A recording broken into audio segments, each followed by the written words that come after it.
Hello, Patriots. Yes, we're live. Fabulous. How's everybody doing today? Hello. Good. I see my Patriots beginning to jump on. Ladies and gentlemen, these are infuriating, excruciating, torturous, maddening, absolutely infuriating, exhausting, and I think we can get a few more synonyms out, can't we? Mind-breaking, soul-crushing, spiritually raping, difficult, harrowing, just absolutely difficult times. And so if you're like me, then you're a person who doesn't do well while suspended in a state of limbo, which is essentially where we're all finding ourselves right now, which is, it sucks, it's shitty. Obviously all of us expected to kind of get through the election, have a result, move forward, move on, and now it's just torturous, moment-to-moment drama. And it's not even about, giving up or not giving up or how it's not even about that. It's about, there's sort of this terrible, I think, lack of communication that's going on, and everyone's kind of going like, what information are we able to hang on to and trust? And I don't see anybody who's really taking a position of, that they're kind of mindlessly going along with following, hanging on to Trump. Really, everybody just wants to know, what are the facts, what happened? And it's like, raise your hand if you're getting really sick of these little sound bites that are, people aren't going to believe what's going to happen next. And, oh my God, the world isn't ready for what's going to, like, just fucking let's do something, okay? Like, what do we have? Can we just deal with what we have, examine it, deal with it, litigate it if necessary, and move on? So, right, exactly. Exhausted but determined, people are saying. All right, so let's talk about Georgia. So, I'm finding it a little disturbing that there's some dissension in the ranks here where people are coming out and saying that they're not going to support the GOP Senate candidates, essentially saying that they haven't been, proactive enough about backing up Trump. And listen, this may be true. There's a lot of people in the GOP right now who should have been backing our president. No doubt about it. But we're talking about, at this point, retaining control of the Senate or giving control of the Senate to the Democrats. This is a no-brainer, ladies and gentlemen. This is not the time to stand on principle and boycott a vote. To the citizens of Georgia, you must absolutely get out and vote, and you must vote for these GOP candidates so that we can and must retain control of the Senate. No question. So don't listen to anybody who is trying to stand on ceremony right now and suggest otherwise. It's ridiculous. Absolutely ridiculous. Yes, the GOP is crap.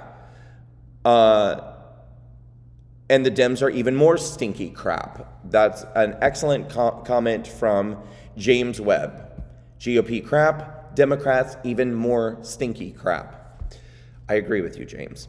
So listen, ladies and gentlemen, I am going to be heading back to Georgia after Thanksgiving, and I'm going to dedicate a huge portion of my time to getting Georgians out to vote in the runoff election to support these GOP candidates so that we can retain control of the Senate.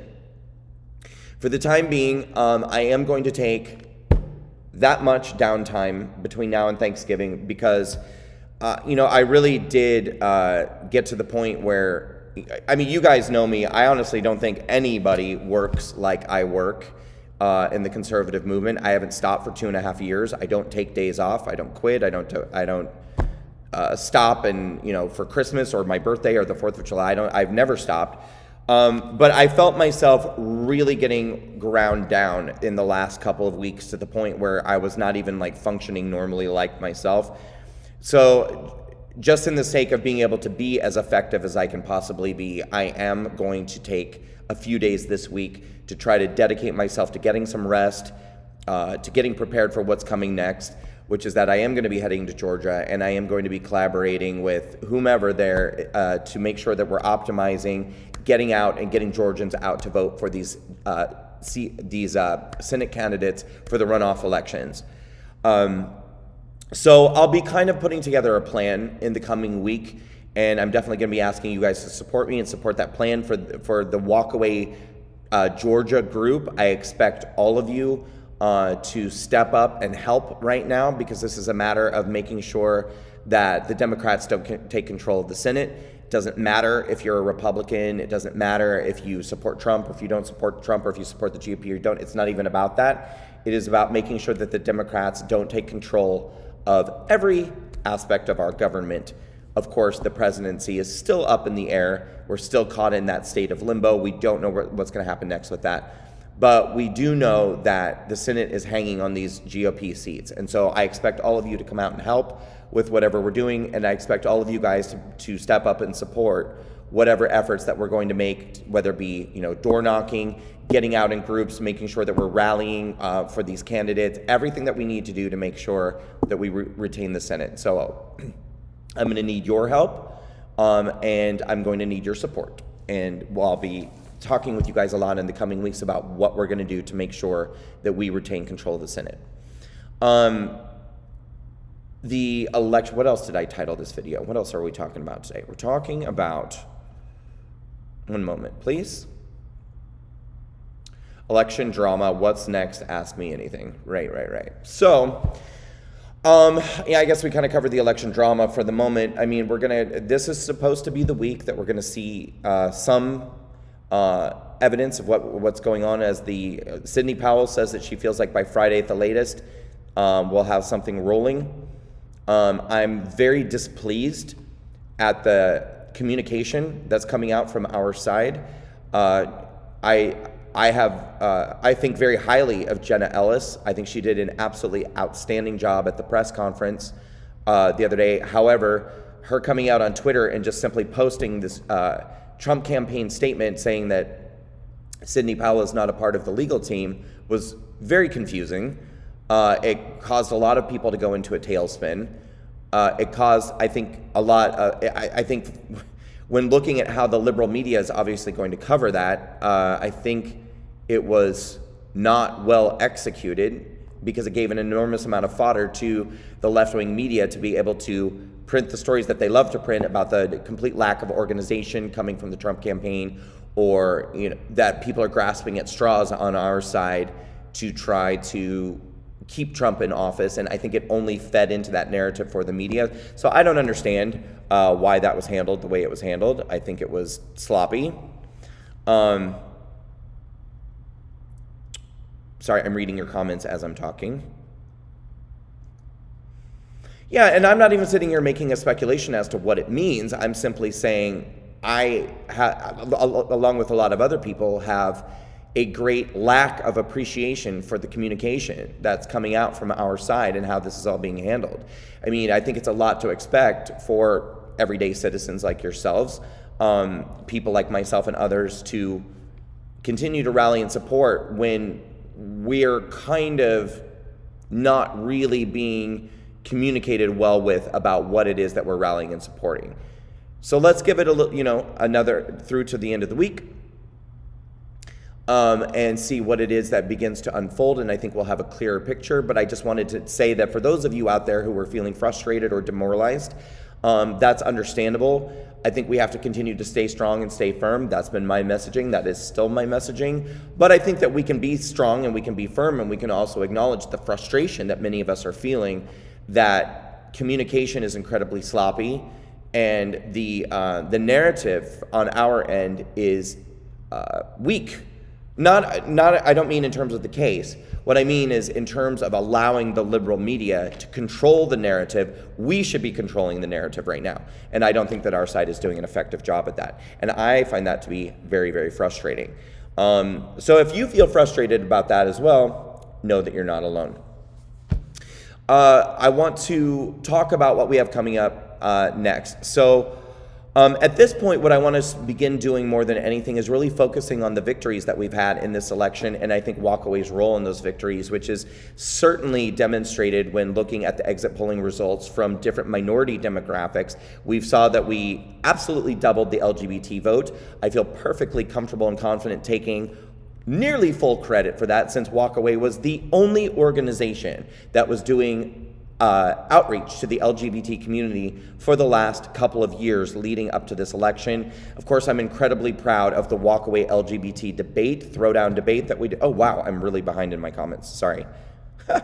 Debate that we did in Florida just last month was incredible. We're going to continue to do more of that. We loved the success that we had with that debate. I mean, you guys loved it. I mean, we got enormous feedback from you guys regarding that you loved it. The viewership was through the roof. I mean, we had huge numbers from that. And so we're going to continue to do more and more things like that. What we're talking about doing now are regular live streamed debates throughout 2021. Certainly, Walkaway puts a huge focus on minority communities, so we're already planning doing this for the Black community, Hispanic community. We want to do it for the Jewish community. We'll do more for the LGBT community. The Asian vote was amazing. The Asian vote shifted significantly. And again, I want to be clear that Walkaway is not obviously just a movement for minority communities, but that's something that's near and dear to my heart, because I saw, when I decided to walk away, the manipulation of minority communities by the Democrats and by the liberal media, and Republican outreach to minority communities is abysmal. It's terrible. They're so bad at it, it's not even funny. And I also want to take a moment to acknowledge that we're going, perhaps prepare you guys for the fact that we're going to become a lot more outspoken in the coming year and in the coming years about individuals and groups within our political communities that are not being effective, but are really hogging or stealing the lion's share of the spotlight.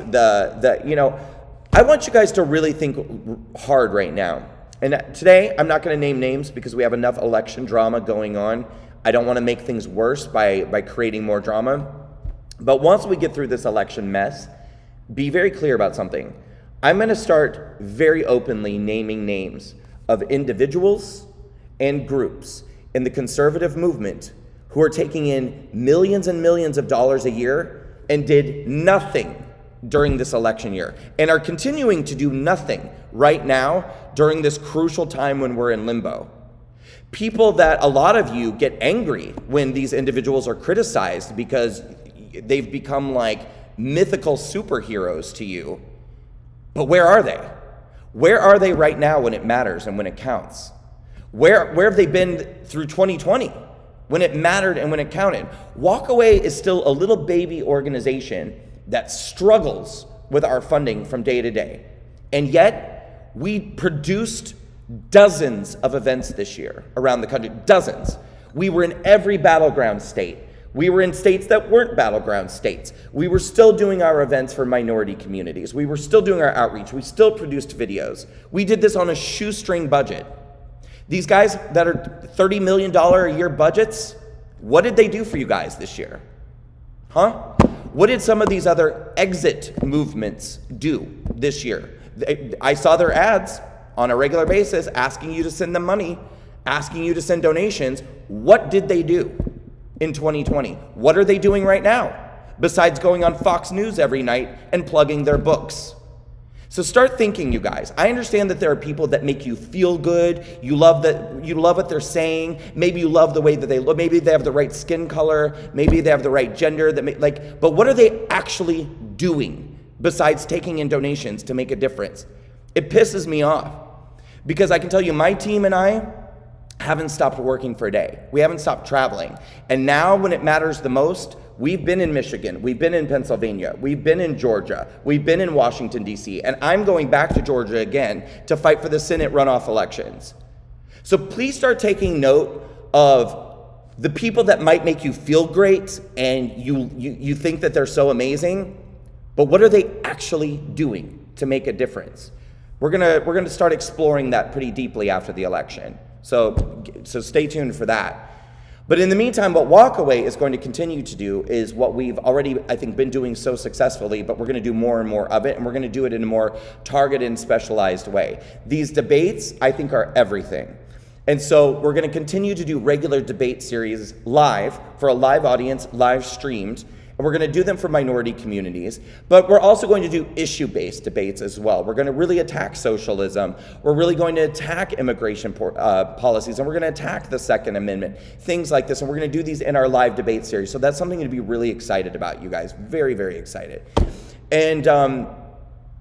And we're going to continue, just the normal outreach that we do. And we're going to continue to encourage people to make their testimonials, make your videos, tell your stories.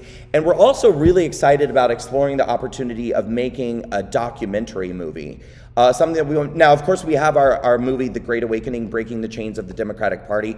That's the documentary that we made in 2019. Yes, 2019. I can't even keep up with what we've done. But that was a documentary using the walkaway testimonials of 20 Black Americans who walked away from the Democratic Party. And so now we want to actually make just kind of like an all-encompassing documentary, something really well produced, possibly something that we could even do as a feature film. And we want to take just, amazing walkaway stories and talk about the movement, how the movement was born, how this tiny group of people created a successful organization from nothing. And that's something we're really excited about exploring going into this coming year.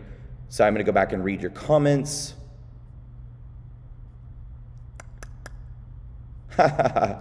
One person just named a couple of names of the people I was talking about. Yep, you hit it right on the head. And Minnesota Lady 4 of Trump. That's definitely two of the people that I'm talking about who have taken your money and done absolutely nothing for you in the last year and are doing nothing for you right now when it matters most. Ask me anything. I do have an appointment in 30 minutes, so I don't have a lot of time. Shit. You know what I'm going to actually delay the Ask Me Anything, you guys, and I apologize for that, but I am going to do it. We can do that tonight. When I get back from my appointment. I got to get out of here because it's across town. But anyway, I want to say that I love you guys. Keep your chin up. Keep your spirits up. Enjoy this holiday season. Take a little time to unplug. Continue to support Newsmax. Continue to support OAN. These are amazing organizations that are dedicated to being unbiased and fair and just covering the facts and not embellishing and not declaring who the winner is or trying to gaslight you into believing what they want you to believe. I will be on Newsmax Wednesday morning, and I'm going to continue to do segments for these two news organizations often. I've been very blessed in the last couple of years to be somebody who's had a lot of access to media opportunities, but I'm really going to put my focus going forward on Newsmax and OAN because I really believe that these are the news organizations that are talking to you, that care about you, that acknowledge you. That's what I care about more than anything. Who is acknowledging your existence? I see you guys, I hear you guys, I feel you guys, I'm with you. And I want you to know I am one of you, I'm here with you, I support you, I back you, and I will always stand with you, I will always be your voice. And so I want to support individuals, groups, and media organizations that share those same values. Do they see you? Do they hear you? Do they care about you? Do they represent you? I do, and I'm going to continue to connect myself with organizations like Newsmax and OAN that share those same values as you do and I do. So ladies and of course, RSBN. Someone said RSBN. I love RSBN. I don't think RSBN is a news network. They mostly cover, the events that are happening in the conservative movement. Anyway, ladies and gentlemen, love you all very much. I'm going to log off here and got to run to an appointment, and we will do an Ask Me Anything. Stay tuned. I'll let you know when that's going to happen. It may be tonight, maybe tomorrow, but we will do an Ask Me Anything.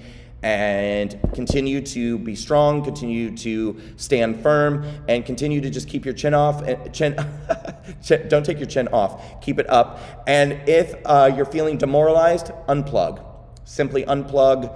Go watch Netflix. Go take a walk, unless it's freezing outside like it is where I am.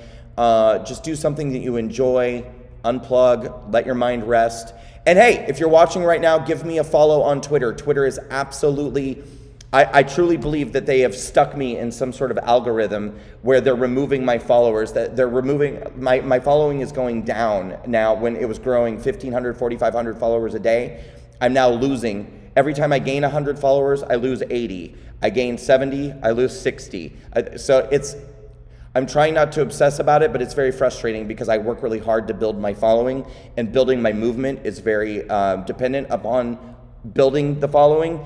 And so it's very frustrating. I don't even know if it would help for you to follow my account, because I don't think the following are registering. I really wish I could actually do a test control where I could get like 1,000 people to just go follow my account all at one time and see if the number even goes up. That would be an amazing test. But I don't know if that's something I can do. But anyway, if you're watching right now, please go over to Twitter, follow me at Brandon Strock. Let's try to keep my numbers up, because they're just grabbing my following and flushing it down the toilet. Everything else, you can also follow me on Parler, Facebook, Instagram, YouTube at Brandon Strock. Love you, ladies and gentlemen. Gotta run, but we'll be talking soon, and we'll do that Ask Me Anything. All right, take care.